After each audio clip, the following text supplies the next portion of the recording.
تمہارے ناپاک ارادوں سے میں نے توبہ کر لی، یہ لے میری طرف سے تحفہ قبول فرما اور اپنے بچوں کو کھلا دے۔ انہوں نے کہا رک جا،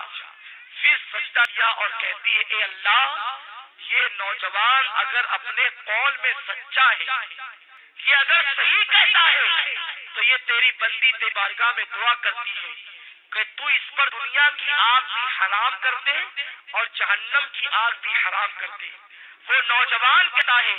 وہ اللہ سے ڈرنے والی بندی کی دعا کا اثر ہے کہ جیسے میں آگ میں ہاتھ ڈال دیتا ہوں تو آگ میرے ہاتھوں پر اثر نہیں کرتی، اس کی دعا میں اتنی تاثیر کہ اس نے مجھے دعا دے دی تو میں دنیا کی آگ کو پکڑتا ہوں تو آگ میرے ہاتھوں پر اثر نہیں کرتی۔ مجھے امید ہے کہ جہنم کی آگ بھی میرے جسم پہ اثر نہیں کرے گی۔ میری بہنوں ذرا سوچو تو صحیح، اگر ایک عورت گناہ سے بچے،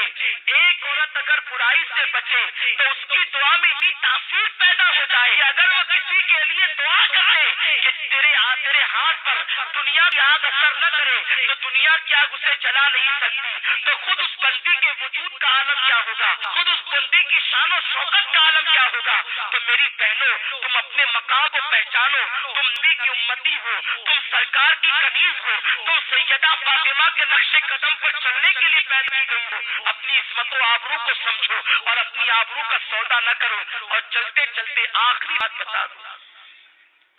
اگر کوئی میری بہن غلطی سے کوئی گناہ کر چکی ہے تو وہ پریشان نہ ہو،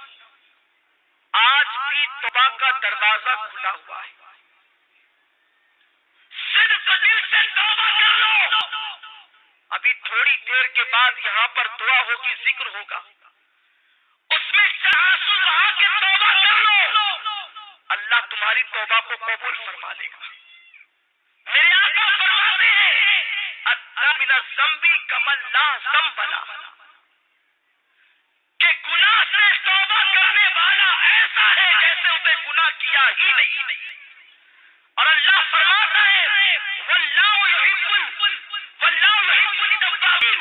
کہ بے شک اللہ تبارک و تعالیٰ توبہ کرنے والوں کو اپنا محبوب بنا لیتا ہے۔ ان اللہ یحب التوابین، بے شک اللہ توبہ کرنے والوں کو اپنا محبوب بنا لیتا ہے۔ تو میری بہنوں توبہ کر لو، توبہ کا دروازہ اب بھی کھلا ہے۔ اگر فلمیں دیکھ کر یا ڈرامے دیکھ کر یا پارکوں میں جا کر یا کہیں پر کوئی خطا ہو گئی ہو تو آج صدق دل سے توبہ کر لو، انشاءاللہ اللہ تمہاری توبہ کو قبول فرمائے گا۔ آئیے اس سلسلے میں ایک بات میں تمہارے سامنے اور پیش کر دوں کہ توبہ اللہ اپنے بندوں کی قبول